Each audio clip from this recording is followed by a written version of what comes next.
What happens when the wall comes down and Gog and Magog are released?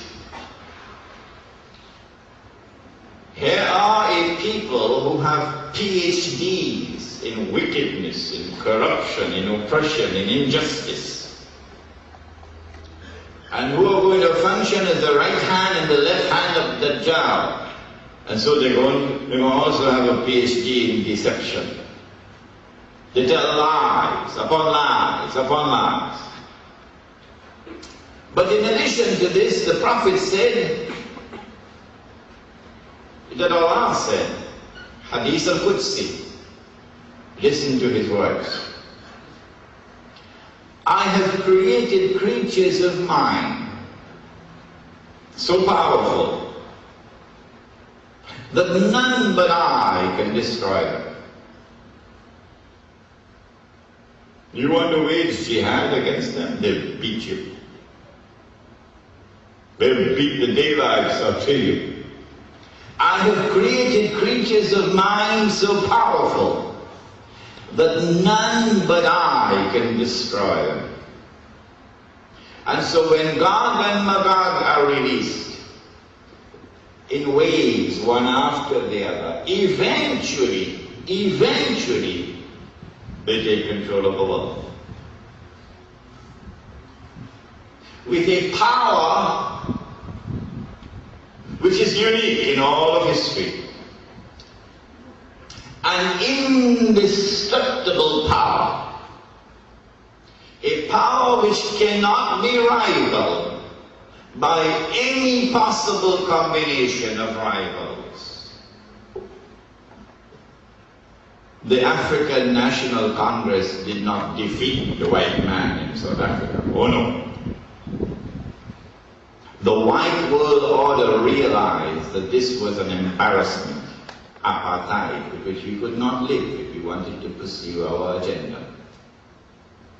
And so because it was too great an embarrassment, Washington decided that apartheid must go. And when Washington imposed sanctions, then the white regime in South Africa began to crumble. So you cannot, not any combination of rivals, you cannot defeat and destroy that power. When Gog and Magog are released then, power will now rest on foundations which are essentially corrupt. But more than that, the Prophet said that Allah said, it is a Hadith al-Qudsi, that on the last day after we have been resurrected, and then the judgment is to take place, that Allah will say to our father Adam, take out or separate those for the hellfire. It's a strange statement. Strange. You need to digest it. Our father Adam will then ask, how many are they, O Allah, for the hellfire? To which Allah subhanahu wa ta'ala will respond. I don't think they'll publish this in the Express. Allah will respond and say, out of every 1,000, take 999 for the hellfire.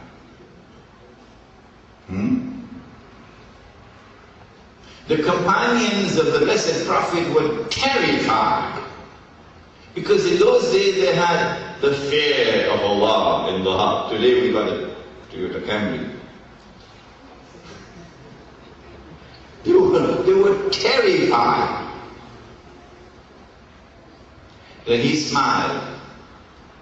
That beautiful smile which can come on the lips only when there is innocence in the heart. And he said, good news for you, meaning those who follow me, Muhammad alayhi salatu wasalam, meaning those who follow the religion of my father Abraham. That religion. Good news for you. The one for heaven is the one who follows the religion of Abraham. alayhi salam. But the 999, meaning the global society, embraced by globalization. And so South Africa shouldn't be so happy about getting the World Cup, because it's part of the march of globalization. Nelson Mandela doesn't understand that, but I think Winnie Mandela would understand it. The 999 would all be the people of Gog and Magog. You might have a Hindu name, or you might have a Christian name, or you might have a Jewish name, you might even have a Muslim name. But that is only the external form. The internal substance is you've been embraced by Gog and Magog.